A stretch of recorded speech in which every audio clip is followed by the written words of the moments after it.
In the modern world, where religion has taken its place as an institution in the hearts of billions, one figure stands apart, untouched by the influence of man-made systems, Jesus Christ. But have we ever truly examined the stark contrast between his teachings and the structures that claim to follow him? The divide between Jesus and religion is not just a difference in perspective. It's a chasm that has shaped history, altered lives, and continues to impact billions today. Jesus' life and message were revolutionary, challenging not just the political powers of his time, but the very foundation of religious traditions that had been built over centuries.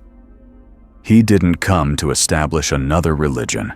He came to fulfill a deeper, more personal truth. Jesus spoke of a kingdom, not of this world, a realm where love, mercy, and grace replace judgment, and where the path to God was not through rituals or sacrifices, but through a relationship with him. Yet, as Christianity spread throughout the Roman Empire, it underwent a transformation. What began as a spiritual movement became an institution, a religion. The simplicity and intimacy of Jesus' message slowly became tangled in doctrines, hierarchies, and rituals. In this video, we'll uncover this shocking divide between the true teachings of Jesus and the institution of religion. We'll explore how the very foundations of Christianity, as we know it today, diverged from the revolutionary message that Jesus brought into the world. We will trace the roots of how organized religion shifted the focus from personal spiritual freedom to religious obligation, and how this shift distorts the very essence of Christ's message. The shocking truth is that Jesus' teachings were never meant to be boxed into systems of power and control.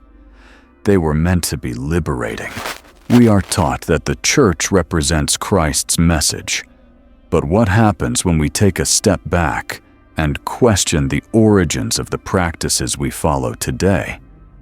How much of Jesus' revolutionary spirit remains in the institutions that claim to uphold his teachings?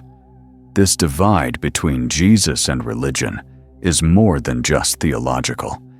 It is an emotional and spiritual conflict that continues to separate individuals from the transformative relationship Christ intended to offer.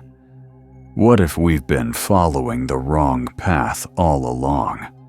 What if the true message of Jesus was hijacked by the very institutions that claimed to uphold it?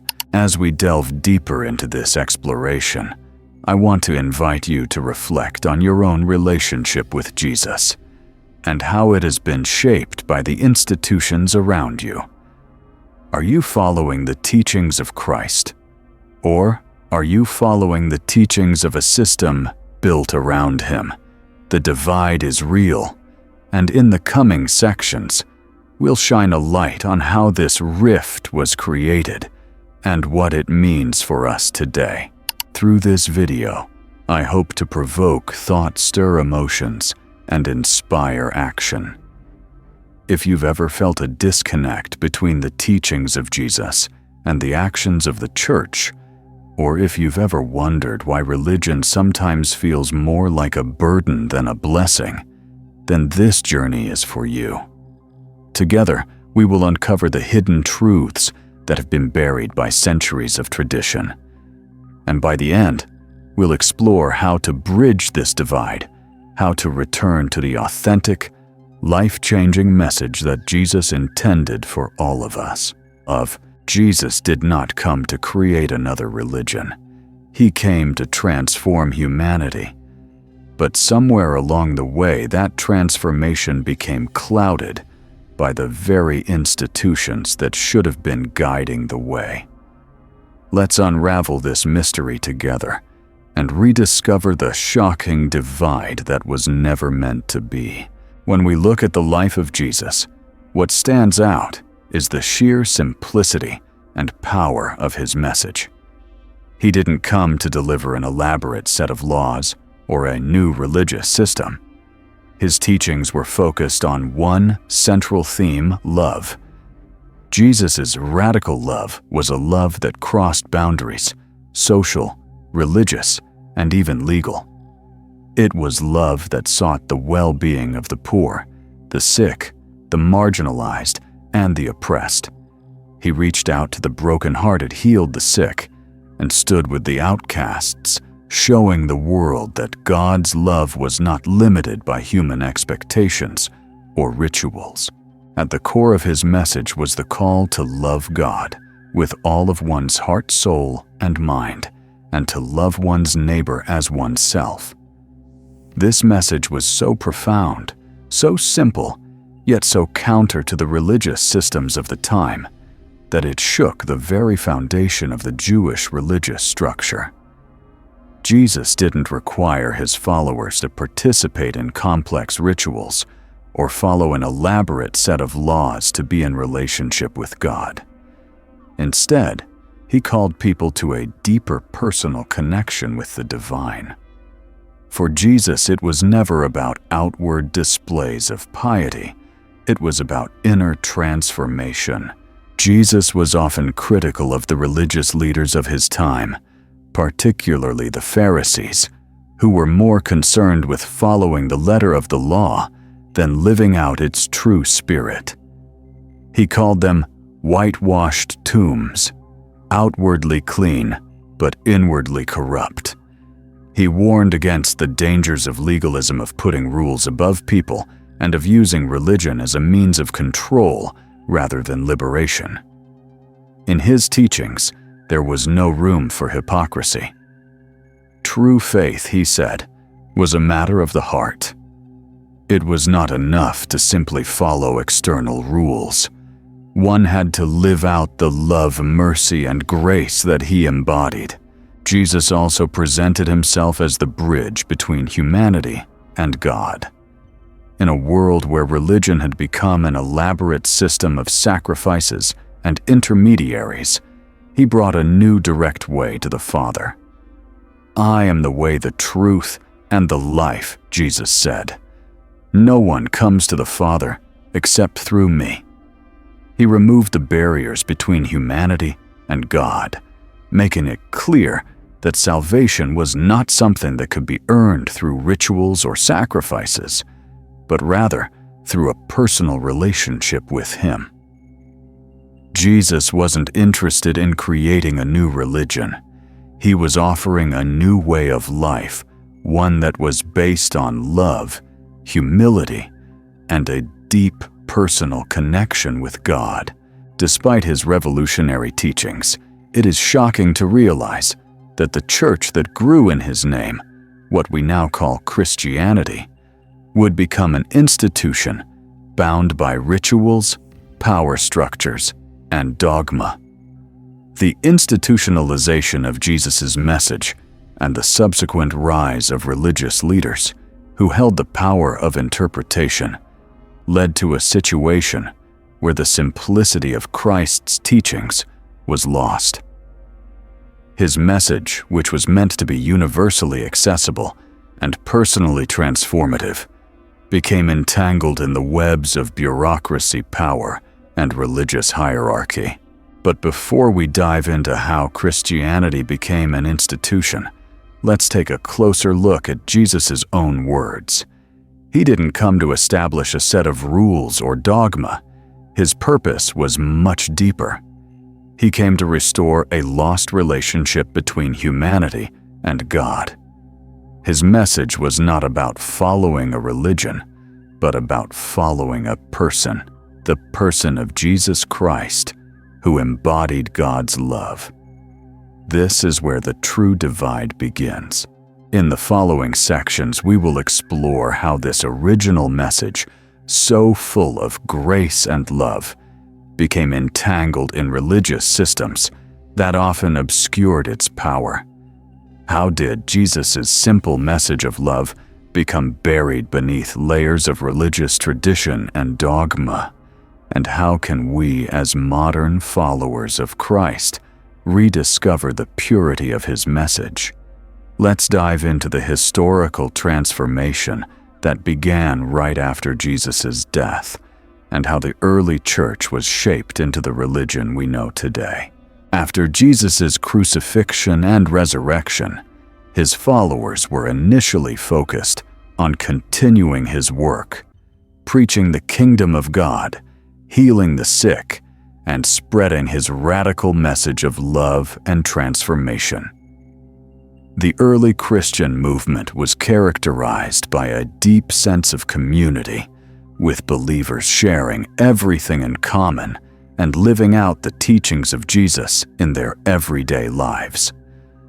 This early church was decentralized without a central authority, and its focus was on personal transformation and the spread of Jesus' message, not on rituals or institutionalized structures. However, as Christianity began to grow and spread beyond the Jewish world, it encountered external pressures. The Roman Empire, initially hostile to the new movement, eventually began to embrace Christianity as the state religion, starting with Emperor Constantine in the 4th century. Constantine's decision to legalize Christianity through the Edict of Milan in 313 AD was a pivotal moment. While this act granted Christians freedom to worship, it also marked the beginning of a shift. What started as a persecuted underground movement would now have to navigate the complexities of state power politics and influence. This is where the seeds of organized religion as we know it began to take root. Constantine's influence would go on to shape the future of Christianity in profound ways. In the year 325 AD, he convened the First Council of Nicaea, a meeting of Christian bishops to resolve theological disputes and establish a unified Christian doctrine. The Council of Nicaea marked the beginning of the institutionalization of Christianity, as religious leaders began to define what was orthodox and what was heretical. The Nicene Creed, which declared Jesus as both fully God and fully man, became the foundation of Christian orthodoxy.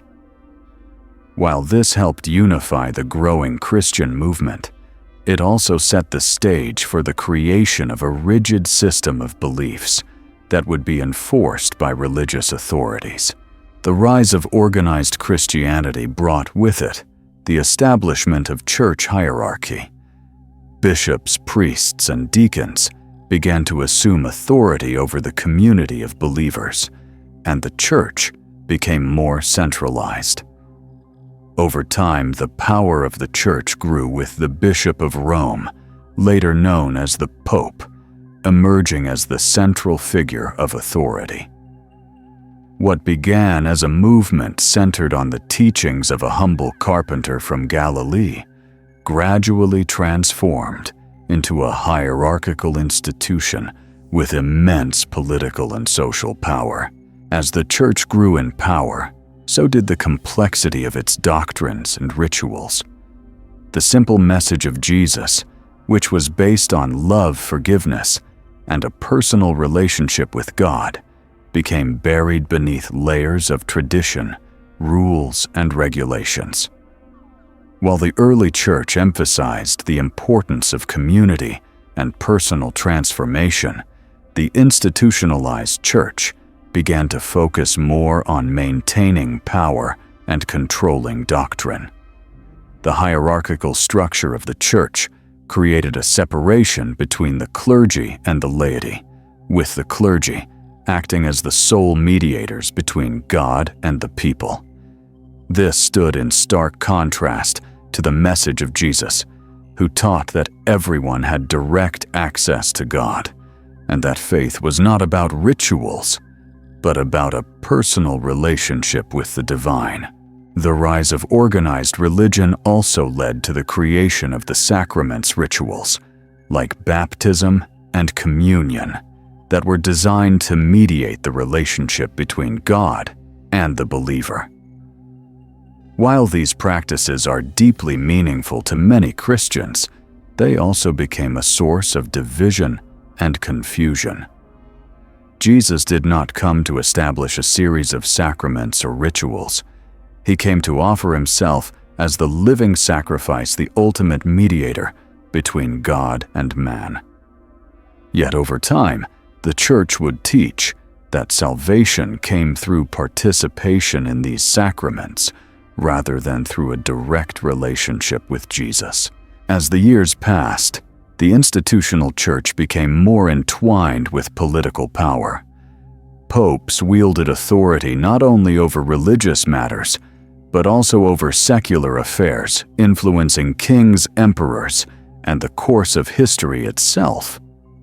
The church became a tool of control, often using its power to suppress dissent, punish heretics, and maintain its monopoly on spiritual authority. The radical transformative message of Jesus was increasingly drowned out by the noise of political ambition, wealth, and the desire to maintain control. This transformation marked the beginning of a divide between the authentic teachings of Jesus and the religious institution that arose in his name. The church, which was supposed to be a reflection of Jesus' love and compassion, became a force for power and control, reinforcing divisions between the elite and the common people. The original message of Jesus was no longer the central focus. Instead, it became about maintaining the institution and its influence over the people. As we move forward in this exploration, we will examine the rituals and traditions that came to define Christianity and how they relate or fail to relate to the message of Jesus. We'll look at how dogma and doctrine gradually replaced the freedom and intimacy that Jesus offered, and how the church's power structure continues to affect believers today. We will uncover the shocking truth that much of what we consider to be Christianity may not actually align with the heart of Jesus' message. As Christianity evolved from a small grassroots movement to an institutionalized religion, traditions and rituals became central to its identity. These practices, while intended to help believers connect with God, began to overshadow the very essence of Jesus' message. Jesus himself rarely focused on rituals. His teachings were far more concerned with the state of one's heart, the pursuit of justice, and the transformation of one's life through love and grace. Yet over time, religion took a different turn, as rituals became the centerpiece of the faith. One of the most significant shifts occurred with the development of the sacraments, such as baptism, communion, and confession. While these practices are deeply ingrained in Christian tradition and continue to be viewed as important spiritual practices, they were never the main focus of Jesus' ministry. In fact, he was critical of empty rituals that didn't come from a sincere heart. He famously told the Pharisees, "These people honor me with their lips, but their hearts are far from me." Matthew 15:8. Jesus was not interested in empty acts of worship. He wanted a living relationship with his followers, not a life governed by ritualistic obligations. Baptism, for example, while seen as an essential Christian sacrament, became an institutionalized practice that some believe is necessary for salvation. But Jesus himself was baptized by John in the River Jordan, not as a requirement, but as an act of humility and an outward sign of the inner transformation he experienced. His baptism was not a sacrament that had to be performed by a priest. It was a personal commitment to God's will. In contrast, baptism in modern Christianity became ritualized and institutionalized sometimes overshadowing the personal transformation that it originally symbolized. Similarly, the practice of communion, the sharing of bread and wine to remember Christ's body and blood, has been transformed over centuries into a ritual that many believe is essential for spiritual purity. While communion can be deeply meaningful, the emphasis on its ritualistic nature sometimes detracts from the core message of what it represents: the self-sacrificial love of Jesus and his desire for a personal relationship with each believer. Jesus' Last Supper with his disciples was not meant to be an institution or a rule to follow, but an intimate moment of fellowship and spiritual nourishment. Yet over the centuries, this simple act of communion became an elaborate ceremony, something performed rather than something deeply felt. Jesus also spoke out against religious practices that separated people from God or caused division. In the Gospel of Mark 12:38-40, he warns against the hypocrisy of religious leaders who devour widows' houses while pretending to be pious. Jesus did not come to establish an elite class of spiritual leaders who mediated between God and the people. In fact, he made it clear that all people could approach God directly. However, as the institutional church grew in influence, clergy and religious leaders began to act as intermediaries between the people and God, reinforcing the idea that only certain individuals were spiritually superior or closer to God. Another example of the growing emphasis on rituals over relationships is the rise of penance and confession. In the early church, confessing sins directly to God through prayer was the primary method of seeking forgiveness. Jesus himself emphasized the importance of personal repentance and the forgiveness of sins, stating, "If you forgive the sins of any, they are forgiven them." John 20:23. However, over time, the act of confession became institutionalized with the church, assuming the authority to forgive sins through a prescribed ritual. This shift undermined the personal nature of repentance and created a system in which individuals had to rely on the authority of the church to receive forgiveness, rather than on their direct relationship with God. In many cases, the focus on external acts of devotion also overshadowed the internal transformation that Jesus emphasized. The true spirit of worship is about a heart changed by the love and grace of God. Yet as organized religion became more entrenched, many believers began to focus more on outward displays of faith rather than inward transformation. Jesus' teachings were always about what happened inside love, mercy, humility, and grace. The Pharisees, whom Jesus criticized, were a perfect example of this distortion. They followed every rule to the letter, but lacked true compassion and love for others. The divide between the personal and the institutional grew deeper as these rituals and traditions became synonymous with faith.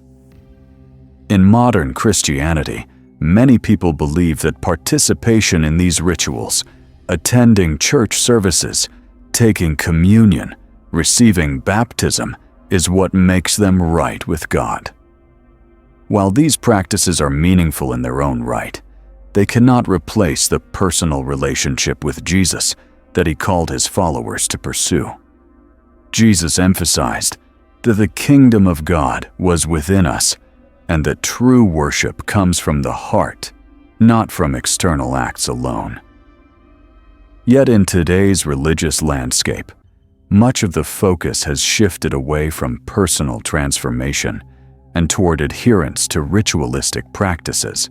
As we move forward, we will explore how these traditions and rituals continue to influence our understanding of Jesus and Christianity. Are these practices really what Jesus intended, or have they become distractions from the heart of his message? In the next section, we will delve into the hidden divide between organized religion and the radical, transformative love that Jesus exemplified. As we continue to explore the divide between Jesus and religion, we must turn our attention to a fundamental distinction that has been blurred over the centuries: the difference between religion and spirituality. Religion as we know it today is often characterized by its institutions, rituals, rules, and the exercise of authority. Spirituality, on the other hand, is more personal, intimate, and focused on an individual's relationship with the divine. It is a quest for truth, meaning, and connection that transcends the structures and systems of organized faith. Jesus' message was primarily spiritual. He didn't come to create a new religion. He came to invite individuals into a transformative spiritual journey. His teachings emphasized personal salvation, the inner work of the soul, and a deep relationship with God that was not mediated by external systems or authorities. In contrast, much of organized religion today focuses on adhering to external rules and conforming to a set of beliefs. While these can serve as guides, they often distract from the heart of spirituality, an individual's encounter with God. Religion has often presented itself as the gatekeeper to spiritual truth, positioning itself as the mediator between the believer and the divine. Yet this system contradicts the message of Jesus, who repeatedly emphasized that he was the way to God. Jesus didn't come to make the path to God more complicated. He came to make it more accessible. He offered a direct relationship with the Creator, free from intermediaries and rituals. As he said in Matthew 11:28, "Come to me, all you who are weary and burdened, and I will give you rest." This invitation was not to join a system or a religion, but to come into a personal, life-changing relationship with him. The rise of organized religion, however, led to the construction of barriers between people and God.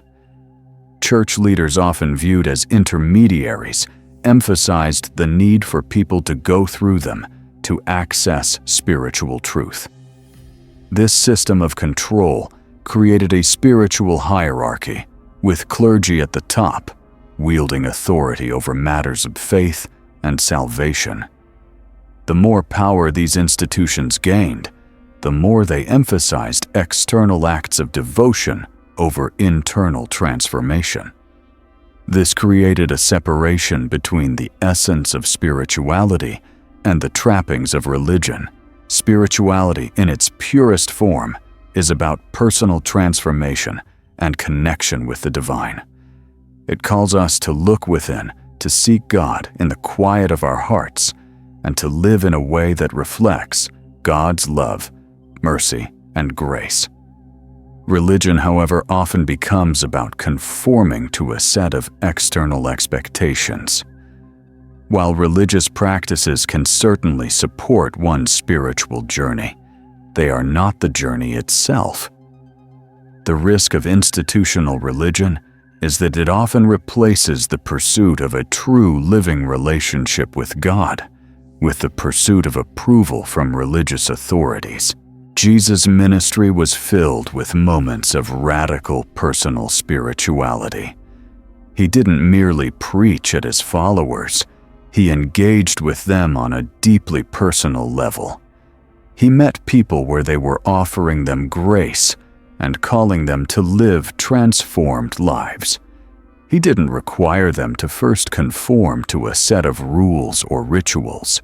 He simply asked for their hearts. This is the essence of spirituality, a personal, dynamic relationship with the divine that transcends rituals, denominations, and religious systems. In today's world, many believers feel disconnected from God because they are overwhelmed by religious expectations. Church attendance, participation in sacraments, and adherence to religious rules have become the primary measures of spiritual worth. But Jesus' message was clear. Faith is not about following a set of rules. It's about living in relationship with Him. When we reduce spirituality to a set of religious activities or practices, we risk missing the heart of what Jesus came to offer. This divide between religion and spirituality is one of the greatest challenges facing the modern church. As people become disillusioned with the rigid structures of organized religion, many are turning away from the church in search of a more authentic spiritual experience. They long for a faith that is personal, dynamic, and transformational, just as Jesus offered. The good news is that this path is still open to anyone who desires it. Jesus never rescinded His invitation to "Come and follow me." He calls us into a deeper, more intimate relationship with Him that transcends the confines of religious institutions.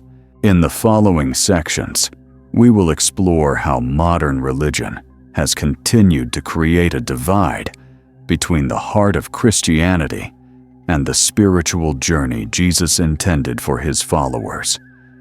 We will see how the structures that were created to preserve His message have often distorted it, and how we can rediscover the true path to spiritual transformation that Jesus set before us. As we examine the evolution of religion, it's crucial to understand the modern religious landscape, how it has shifted over the centuries, and how it continues to evolve in the contemporary world. Today, we find a vast array of Christian denominations, each with its own interpretation of Jesus' teachings, and countless other religions, philosophies, and spiritual practices vying for attention. Despite the diversity, one thing remains clear: religion in its institutionalized form is still very much focused on external practices, conformity, and authority. While the spiritual freedom Jesus promised often seems lost in the shuffle, Christianity in particular has become fragmented into numerous denominations. From Catholicism to Protestantism, evangelicalism to orthodoxy, each branch claims to hold the true understanding of Christ's teachings. While there is value in the diversity of interpretation, the sheer number of divisions within Christianity has led to confusion and conflict. The teachings of Jesus, which were meant to unite humanity in love and understanding, have been obscured by theological disputes and denominational differences. The very message of unity that Jesus preached has over time been replaced by division, as each group asserts that it holds the exclusive truth. This fragmentation, however, is not solely the result of theological differences. The rise of modern religious institutions, especially in the West, has led to a focus on maintaining power and control. The Church, over the centuries, has established itself as the gatekeeper of spiritual knowledge and the mediator between humanity and God. As such, it has often acted as a political and social force, shaping culture, influencing governments, and accumulating wealth. Rather than being a humble servant of God's kingdom, the Church has sometimes become more interested in its own preservation and expansion.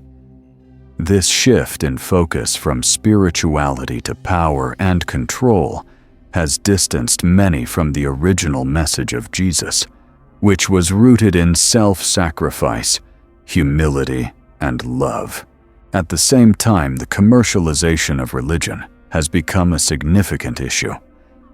In many parts of the world, churches and religious organizations have become big businesses. The sale of books, media merchandise, and even religious experiences has turned faith into a commodity.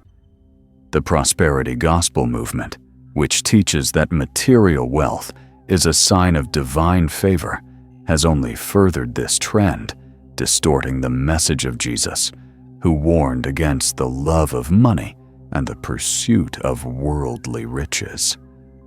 The commercialization of religion makes it difficult to discern the true message of Jesus, as it becomes increasingly tied to consumerism and materialism.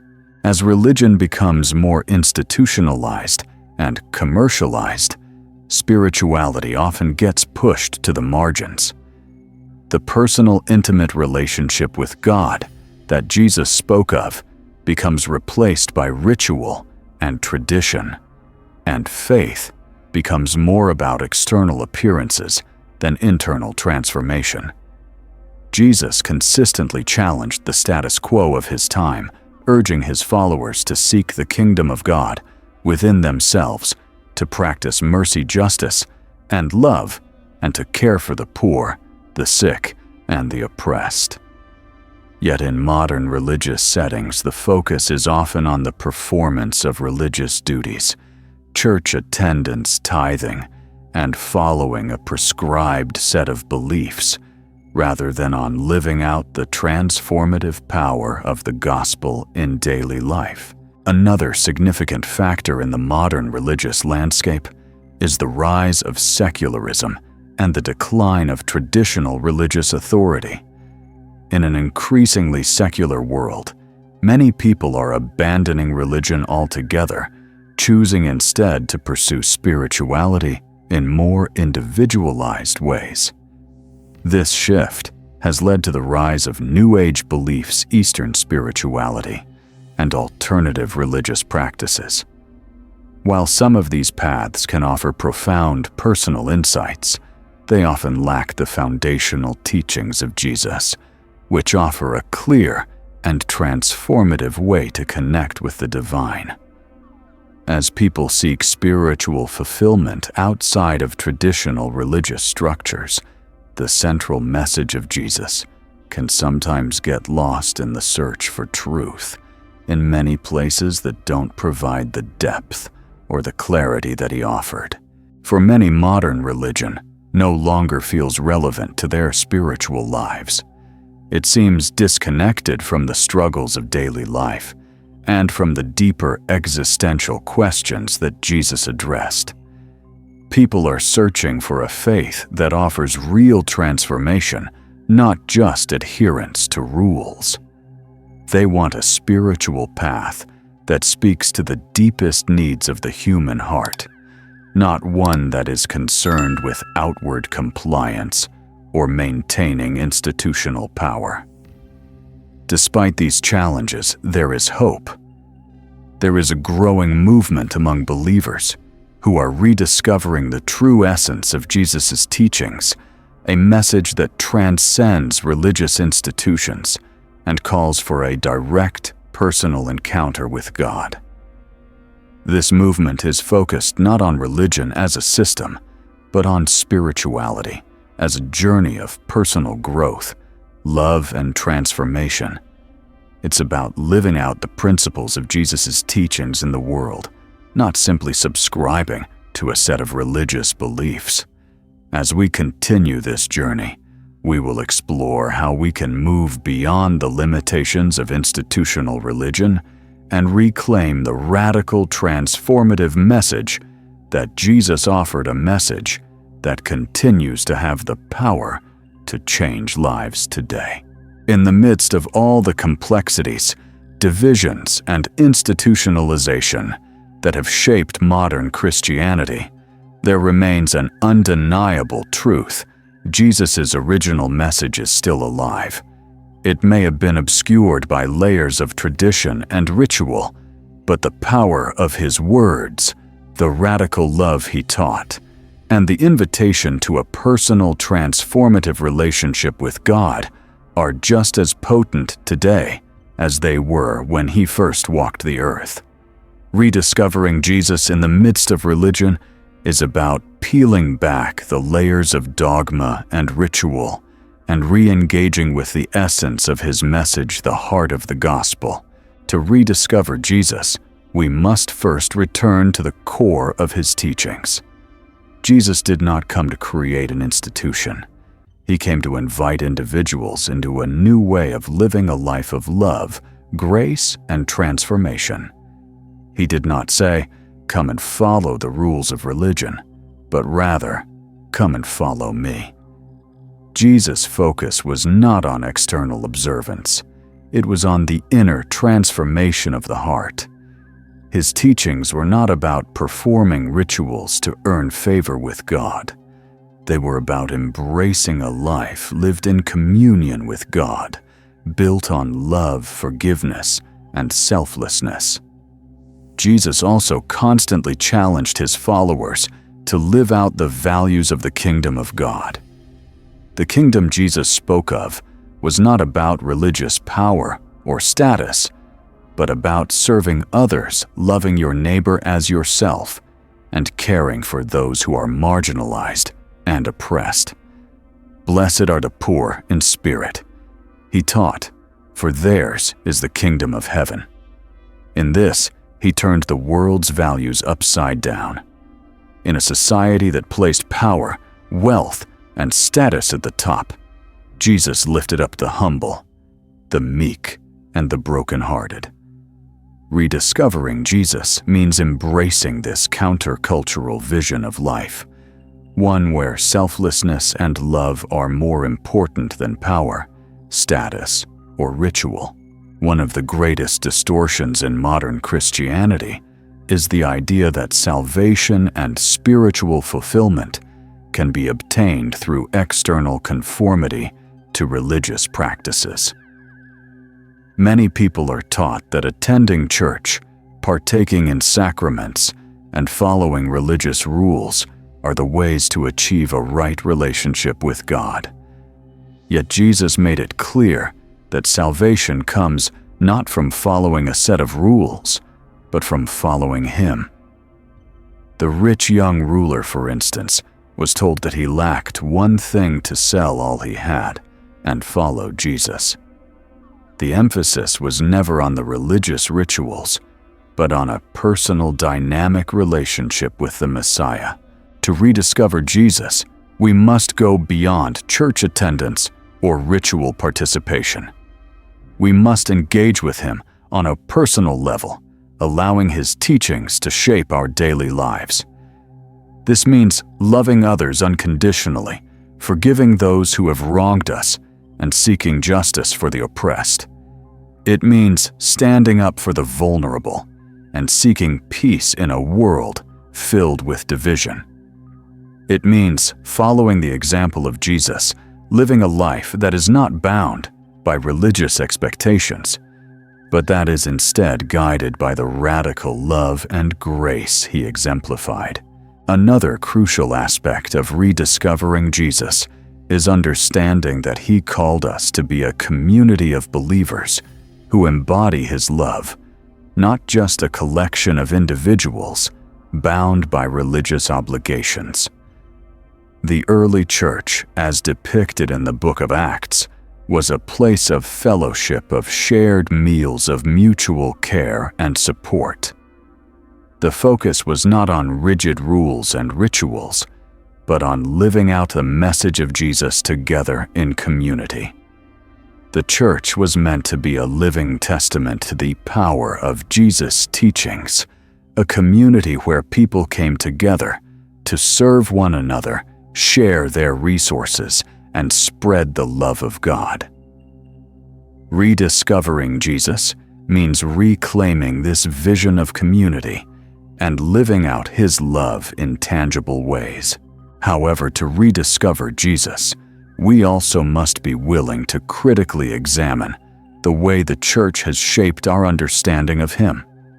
As we've seen, the church often placed institutional power above the values Jesus taught, and it is essential that we examine how this has impacted our faith. How much of what we believe about Jesus is based on the teachings of the institution, and how much is based on his own words? Are we following Jesus as he intended, or are we following a version of him shaped by religious traditions and human agendas? Rediscovering Jesus means rejecting the idea that we need intermediaries to approach God. Jesus broke down the walls between humanity and God. He made it clear that the path to salvation was through him, not through religious systems. He invited all people to come to him directly, to lay down their burdens, and to find rest in his love. "Come to me, all you who are weary and burdened, and I will give you rest," he promised in Matthew 11:28. The rest he offered was not a respite from the demands of religion. It was peace from the chaos of life and freedom from the legalistic burdens that religion often places upon people. In the next sections, we will explore how we can live out this rediscovery of Jesus in our own lives. We will look at how we can move away from religion as an institution and embrace the life-changing spirituality that Jesus offered, one that is marked by personal transformation, radical love, and a deep, ongoing relationship with God. This is the true path of discipleship, a path that leads to freedom, to peace, and to a life of deep connection with the Creator. As we conclude this exploration, it's clear that the divide between Jesus and religion is not just a theological debate. It's a personal and spiritual journey that each of us must face. The institutionalization of Jesus' message has created a chasm between what he truly taught and what is often practiced in his name. For centuries, the heart of his message, love, grace, and transformation, has been obscured by rituals, rules, and religious power structures. But as we've seen, the path to spiritual freedom and true transformation lies not in the walls of any institution, but in the personal, intimate relationship that Jesus offers to each of us. Jesus didn't come to create another religious system. He came to show us the way to true life in all its fullness, life that is not constrained by the systems and structures of this world. He invited us to a life of love, to a life of service, and to a life of personal connection with God. And yet, over time, religion has often made this path far more complicated than it ever needed to be. It's made salvation about adhering to a set of rules or performing rituals, when all along, Jesus simply called us to follow him. Now the question is, how do we move forward from here? How do we rediscover the authenticity of Jesus' message in a world where religion has become so entangled with power, politics, and rituals? The first step is to reclaim the simplicity and depth of Jesus' teachings. It's about focusing on the core of what he said. Love God, love your neighbor, forgive those who wrong you, and walk humbly with God. It's about transforming our hearts, not just following a set of rules. It's about following the radical example that Jesus set, serving the poor, healing the broken, loving the unlovable, and standing up for justice. Secondly, we need to recognize that faith is not something that can be institutionalized or controlled. It's a personal journey that requires a direct relationship with the divine. No intermediary, whether priest, pastor, or church, can stand in the place of that personal encounter with God. Jesus made it clear that he is the way to the Father, and he invites each of us into that direct, intimate relationship. The barriers of religion, whether cultural, denominational, or hierarchical, should not stand in the way of our connection with him. We must learn to walk in the freedom that He offers, free from the constraints of religious expectations and focused on the transforming power of His love. The message of Jesus is as radical today as it was 2,000 years ago. He still calls us to a life of freedom, love, and transformation. In a world that often seems divided, Jesus' message of unity through love can bridge the gaps. But for this to happen, we must look beyond the religion of our culture and seek the living Christ, who calls us into a deeper, more profound relationship with God. So as we conclude, I want to leave you with this thought. Jesus' invitation to us was never about religion. It was about relationship. It was about an ongoing, life-changing encounter with the divine. The real question is, will we accept His invitation? Or will we continue to let religion stand in the way of the spiritual freedom He offers? It's time to stop following the systems and structures that have distorted His message. It's time to return to the simplicity and power of His love. If you've felt disconnected from the heart of Christianity, or if you've been overwhelmed by the complexities of religion, know this: the true path to God is not through rituals or dogma, but through Jesus Himself. He is still the way, the truth, and the life. Let's take a moment to reflect on our own personal journey of faith. Are we following the institution, or are we following Jesus? Are we caught in the rituals, or are we embracing the transformation that He offers? The divide between religion and spirituality is real, but it can be bridged if we return to the authentic message of Christ. May you find the freedom, love, and peace that Jesus came to offer, not through religion, but through a personal relationship with Him. The divide is not permanent. It can be healed one heart at a time. Thank you for joining me on this journey. May you continue to walk in the light of Jesus' love and grace.